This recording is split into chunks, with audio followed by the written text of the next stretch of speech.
Há um mês, a cidade de Chapecó vivia o seu pior pesadelo.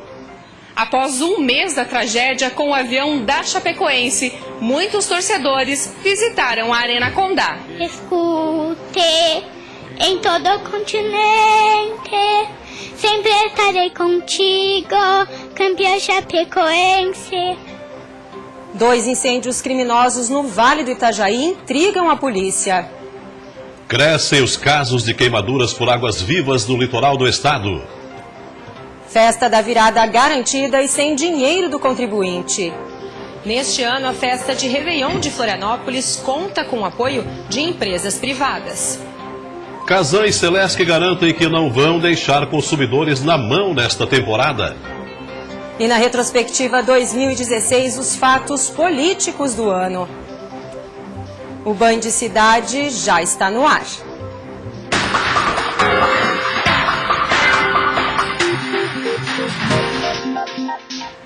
Olá, boa noite. Começamos a edição de hoje do Band Cidade com a notícia de que a iniciativa privada vai investir R$300 mil para garantir a festa de Réveillon aqui na capital.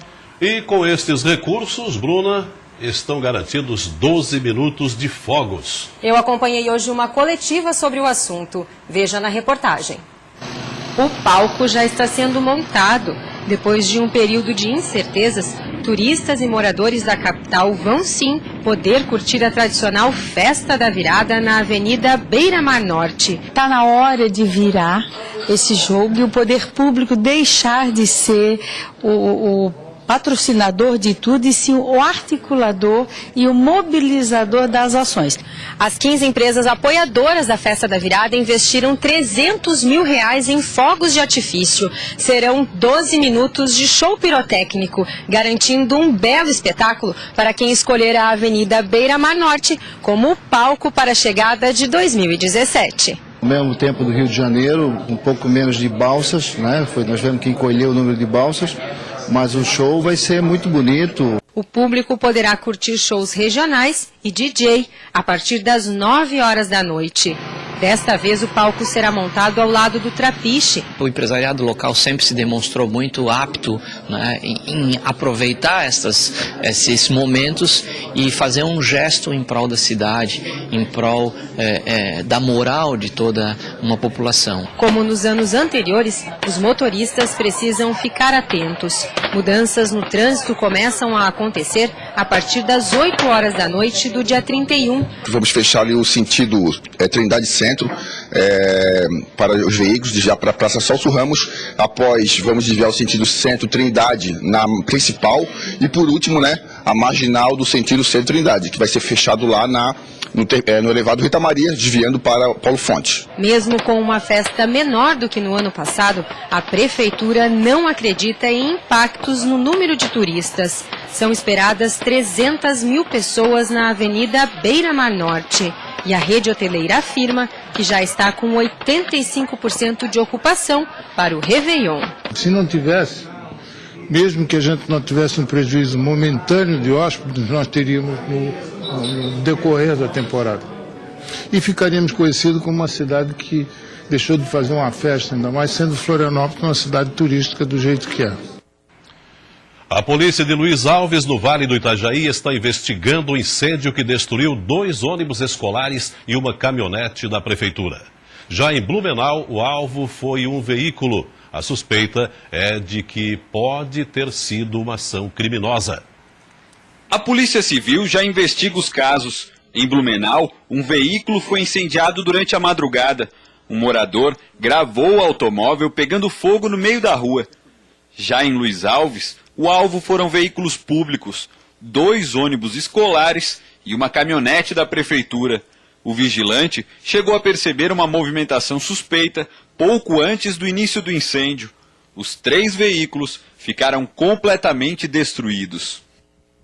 O excesso de chuva de ontem provocou a interdição da BR-116 em Capão Alto, no Planalto Serrano. A interdição ocorre no quilômetro 294 da BR-116, no município de Capão Alto. O ponto fica próximo da divisa com o Rio Grande do Sul. O excesso de chuva provocou rachaduras que causaram a queda de parte da pista. Equipes da concessionária que administra a rodovia trabalharam para tentar conter a água e reparar a pista. Uma alternativa para quem precisa passar pela região é utilizar a BR-470 entre Campos Novos e Lagoa Vermelha, no Rio Grande do Sul. De acordo com a autopista Planalto Sul, a rodovia vai ser totalmente liberada daqui a pouco, em torno das 8 horas da noite. E hoje completa um mês da tragédia com o time da Chapecoense. Os torcedores continuam homenageando os jogadores na Arena Condá, que se tornou um local de visitação para muita gente.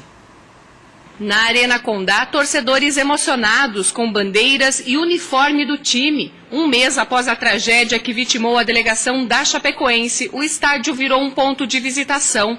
Diariamente, muitas pessoas passam por aqui para relembrar o clube que fez história em Santa Catarina.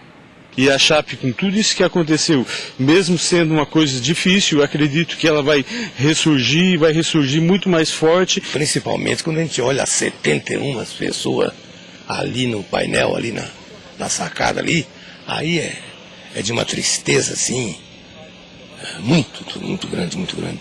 Foram mais de 1.200 quilômetros que a família de seu João Camargo percorreu do Mato Grosso até Chapecó. E o primeiro local de parada foi para conhecer a Arena Condá. A gente vê tudo, um trabalho aí, né? E você não vê aquele pessoal que estava na TV, que a gente via todos os domingos. Agora hoje a gente não tem condição de ver mais, né? Rafael, além de visitar a Arena Condá, comprou um presente da Chapecoense para um amigo. Ele que acompanhou toda a tragédia pela televisão. E assim, a sensação, né? Às vezes um pouco de tristeza, um pouco de alegria ao mesmo tempo, né? Para os irmãos Ilmar e Osmar, ainda é difícil conter as lágrimas e retornar na Arena Condá. Saber que eles não... que nós não vamos mais encontrar os jogadores aí que tanto deram alegrias para nós. Dá aquele nó na garganta, né, de chegar aqui, ver também o pessoal, né, que vem aqui visitar, né. O torcedor da Chapecoense já tem data marcada para reencontrar um novo time aqui na Arena Condá. Será no dia 25 de janeiro, na partida contra o Joinville, pelo Campeonato Catarinense. Alex deverá acompanhar a estreia. Ele já trazia o filho Gabriel, de 6 anos, para assistir os jogos, mas hoje se associou para continuar apoiando o time. A gente teve muitas alegrias aqui dentro e eu com meu filho, assim, o que eles proporcionaram para nós é uma coisa que vai além do futebol, né? E Gabriel já está afinado para continuar cantando com a torcida na próxima temporada de 2017. Escute em todo o continente, sempre estarei contigo, campeão chapecoense. Esse acidente marcou a América Latina como uma das maiores tragédias envolvendo a aviação. Marcou muito mais porque concluiu-se que poderia ser evitada. Não fosse a ganância, o ganhar mais dinheiro a qualquer custo e a conhecida fórmula do jeitinho da liberação do voo. O piloto, irresponsável, pagou com a sua própria vida, mas levou junto outras 70 pessoas. 6 milagrosamente sobreviveram. Mas em função dessa tragédia, o mundo viu acontecer, mesmo que momentaneamente, uma corrente de solidariedade, de paz, de amor, de promoção do bem. As famílias ficaram com as lembranças e a saudade dos que se foram. Os que se salvaram terão muito a ensinar. A Chape vai retornar altiva em 2017 e fica a nobre e velha lição de que o que vale mesmo nesta vida é a saúde e a paz. É verdade, Salvador. É mesmo? Perspectiva 2016, um resumo dos acontecimentos políticos e da educação. E veja ainda, Casan e Celesc garantem que investimentos vão evitar interrupções dos serviços nesta temporada. O Band de Cidade volta já.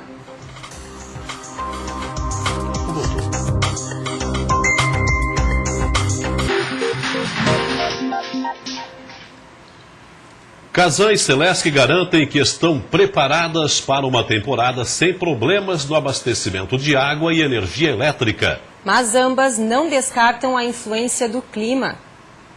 De acordo com o presidente da Celesc, a empresa está investindo 300 milhões de reais por ano para manter a estrutura de fornecimento de energia de acordo com a demanda da temporada. No estado, foram construídas neste ano 8 novas subestações e 11 ampliadas.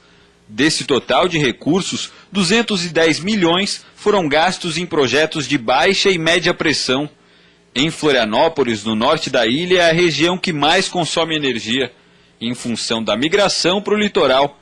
A temporada 2015-16 foi considerada boa para a Celesc, e a expectativa é que esta seja ainda melhor.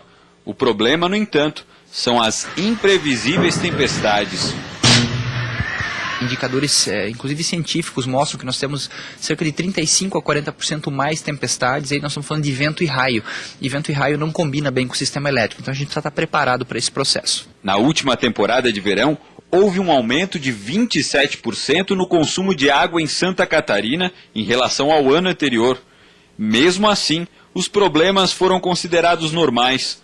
Para essa temporada, a companhia investiu bastante em novos geradores para estações elevatórias e na redução do desperdício.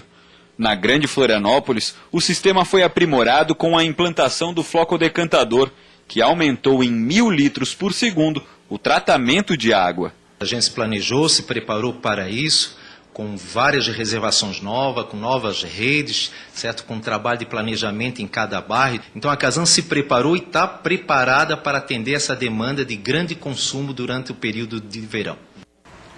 Se teve uma área que viveu um turbilhão de acontecimentos em 2016, foi a da política. Pois é, Salvador, foi o ano do impeachment da presidente Dilma, fato que levou muita gente para as ruas do estado.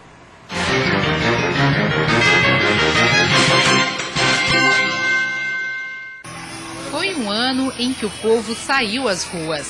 Saiu para protestar, para reivindicar mudanças no país. Em Florianópolis, algumas manifestações encheram as ruas da cidade e reuniram pessoas de todas as idades. Tudo que a gente pede é exatamente o que o governo atual não faz. Não há mais uma linha sequer de entendimento e comunicação daquilo que a gente pede e o que o governo realmente faz. O hino nacional foi entoado nas manifestações, tanto por parte dos que apoiavam o governo, quanto por aqueles que eram contrários e pediam o fim da corrupção e o impeachment de Dilma. Ou seja, cada um se manifestava por aquilo que acreditava. Achamos que não pode ter retrocesso no Brasil, que o Brasil está maduro o suficiente para não ter mais nenhum tipo de golpe de Estado. Teve também conflito com a polícia. Bombas de gás lacrimogênio, bombas de efeito moral, balas de borracha e muito tumulto entre os manifestantes e policiais. Teve impeachment em Brasília e mais gente nas ruas.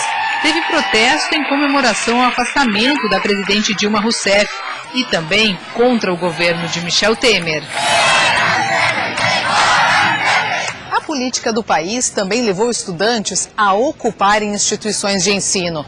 Contrários à proposta que estabelece teto para os investimentos do governo federal e descontentes com a reforma do ensino médio, diversos estudantes ocuparam instituições de ensino em todo o estado. Mas em meio a tudo isso, os municípios escolhiam seus governantes. Para isso, muita gente teve que cadastrar as digitais. A Justiça Eleitoral implantou a biometria e boa parte dos eleitores deixou o cadastro para a última hora. Resultado, filas e mais filas nos postos de atendimento. Foi bastante rápido, até mais rápido do que eu imaginei. E todas as pessoas super atenciosas, então foi bem tranquilo. Com as digitais devidamente cadastradas, os eleitores foram às urnas escolher prefeito e vereadores. Em Florianópolis houve segundo turno e os dois candidatos fizeram uma das disputas mais acirradas dos últimos tempos. Jean Loureiro venceu Ângela Min nas últimas urnas e com uma diferença de pouco mais de 1.200 votos. Mas o mais importante é que, além das pesquisas, as ruas mostram o carinho das pessoas e a preferência pela nossa proposta. Na área da educação, Santa Catarina teve bons momentos em 2016. O estado alcançou o melhor desempenho do país nos anos finais do ensino fundamental no Índice de Desenvolvimento da Educação Básica, o IDEB. Além disso, ficou na segunda melhor colocação nos anos iniciais. Teve também anúncio de mudanças no ensino médio para 2017 e doses extras de fofura em uma única escola. 7 pares de gêmeos matriculados na mesma instituição desafiaram os professores, que precisaram ter atenção redobrada e usar táticas para não confundir os alunos. Na emergência, eu uso os brincos. Uma usa brinquinho azul, que é a Alice, e a Luísa usa brinquinho rosa. E agora, como elas já estão ficando mais próximas dos 2 anos, eu identifico pelas atitudes, que daí a gente consegue diferenciar pelo comportamento em certas situações. Teve também Gringo no Morro, o artista plástico oficial da Fórmula 1, com obras nas principais galerias do mundo, subiu o Morro do Mocotó para fazer arte com as crianças. Com elas, ele deu o pontapé inicial para uma campanha mundial pela paz. If we listen to kids, if we listen to children, there will be no wars in the world. Se nós ouvíssemos as crianças, não haveriam mais guerras no mundo, foi o que ele falou literalmente. E o ano também teve trote ecológico. Veteranos e calouros da Engenharia de Aquicultura da UFSC embarcaram rumo à Ilha do Francês, em Florianópolis, para uma ação em prol do meio ambiente. Juntos, eles recolheram o lixo espalhado pela ilha e deram um belo exemplo de cuidado e proteção ao meio ambiente. A gente tem uma imagem de que suja muitas coisas, que a gente solta muito lixo, mas a gente não sabe o quanto que isso acumula, nem o quanto suja. A gente não tem noção em matéria o quanto que a gente está poluindo, o quanto isso está fazendo mal para os animais. E a partir disso a gente consegue ter muito mais noção e ficar muito mais consciente sobre o como a gente está fazendo para a natureza.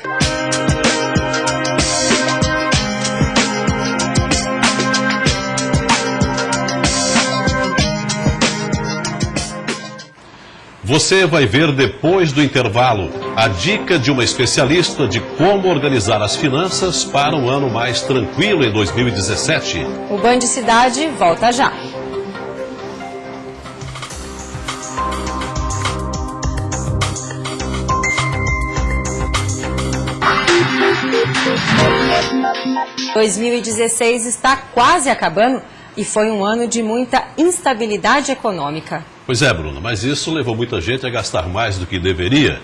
E com o novo ano chegando, é hora de planejar um 2017 sem tanto sufoco. Apesar de ter diminuído, o número de brasileiros com dívidas passa de 50%. E os que estão com contas atrasadas são mais de 20%. É o caso do Ronaldo, que trabalha como desenvolvedor de softwares. Ele quis procurar a ajuda de um profissional que entende de finanças. Olha, eu acho que mais fundo do poço financeiro que esse não tem. Então... Pessoas como o Ronaldo procuram esse serviço quando acham que já estão no fundo do poço. É a função da Marlise dizer que não é bem assim e que a longo prazo era. Em época de crise e principalmente de fim de ano, quando todo mundo tende a gastar um pouco mais, é ela quem dá uma luz e ajuda quem precisa se organizar para começar o ano com o pé direito. Bom, Ronaldo, o que eu quero te dizer hoje é que assim, o teu caso é muito comum. Então elas buscam a ajuda de um profissional para dar esse upgrade, para dar esse suporte financeiro e buscar então outros caminhos que até então não fariam sozinhas. O Ronaldo já baixou o aplicativo de finanças, tentou diminuir os gastos, mas desde que se separou há 2 anos, tem tido problemas principalmente com limites. Eu tinha um limite. E agora eu não tenho mais esse limite. Então eu já havia alguns problemas e eu acabei a bola de neve, né? Indo recorrendo aqui, misturado um pouquinho com ser um pouquinho mão aberta também, né? Então, hora de ouvir as dicas da coach financeira e os seus potinhos dourados. Cada pote representa uma quantia de dinheiro que o Ronaldo vai ter que separar do que recebe. O primeiro pote é o das necessidades. É o que tu gasta de aluguel, de IPTU, de condomínio, combustível para o teu carro, prestação do carro que tu tens, aula de música que tu fazes, alimentação, todas essas tuas despesas fixas e básicas que tu tens, com um percentual máximo de 55% do teu valor. O Ronaldo também estava fazendo uma faculdade para se qualificar ainda mais e conseguir um salário melhor. A dica da coach é retomar esse objetivo. O que o potinho de ouro fala? 10% do teu salário em educação. O pote ao qual o Ronaldo vai dar mais atenção e que vai ficar com o restante do salário é o da poupança, que neste momento vai representar as dívidas. Ronaldo vai tentar renegociar algumas e começar pelas menores. Mas ainda tem mais um pote, e que Ronaldo também vai ter que aprender a controlar. Esse pote da diversão tem que também ter um limite dos 10%. Agora a lição de casa é recalcular os gastos e prestar atenção aos números. Cada coisa em seu potinho e pensar que a solução vem a longo prazo. Tá passando um monte de coisa que eu achava que estava fazendo certo, né? A parte das necessidades, inclusive eu vou pedir para ela deixar eu levar os potinhos de ouro para casa. O verão chegou e com ele a presença das águas vivas no litoral catarinense. E já são mais de 500 casos de queimaduras registrados somente em Florianópolis. O Corpo de Bombeiros sempre alerta a população, bem como os turistas, sobre os perigos nas praias, quanto ao sol, alimentação e afogamentos. Porém, nessa época é preciso ficar atento também a outros vilões, as águas vivas, que podem causar queimaduras bem graves. Todos os anos nós temos o registro aí do aumento do número de queimaduras por água viva. Isso acontece, na verdade, pelo aquecimento da água do mar, que acaba fazendo com que essas algas elas se proliferem mais nesses seres marinhos. E isso acaba ocasionando a chegada desses seres à praia. Isso, unido a um número de banhistas aumentados, a gente acaba tendo o maior número de queimaduras por água viva. Os guarda-vidas não estão ali somente para resgate de vítimas. Eles têm um papel fundamental na prevenção dos acidentes. Caso haja dúvida quanto à presença de águas vivas na praia em que você está, basta procurar o posto dos guarda-vidas. Algumas praias nós temos as características de muitas queimaduras, então o próprio guarda-vidas já orienta para que não entre na água, mas procure o guarda-vidas que ele vai saber lhe orientar a melhor local de banho e qual providência adotar. Sobre as queimaduras, existem situações bem peculiares. A do choque anafilático, em que, segundo o coronel, aparecem edemas em algumas regiões do corpo, como nariz, boca e as orelhas. E tem também a queimadura mais comum, onde só percebemos a vermelhidão e ardência. Segundo a assessoria de imprensa do Corpo de Bombeiros, do início do verão até agora já foram 509 queimaduras por águas vivas, somente aqui na capital catarinense. Um número bastante elevado para poucos dias de verão. Se você estiver numa praia que não tem o serviço de salvamento, primeira coisa, lave muito o local da queimadura com água do mar. Depois que você lavar com água do mar, procure algum estabelecimento comercial que tenha vinagre, banhe com vinagre, preferencialmente coloque gaze e umedeça essas gases com vinagre, deixe agir por cerca de 10 minutos e volte a banhar novamente com água do mar. O que nós orientamos é que realmente não use água doce, porque a água doce ela acaba aumentando a queimadura. O Band Cidade desta quinta-feira fica por aqui. Assista agora o Jornal da Band. Uma boa noite para você e até amanhã.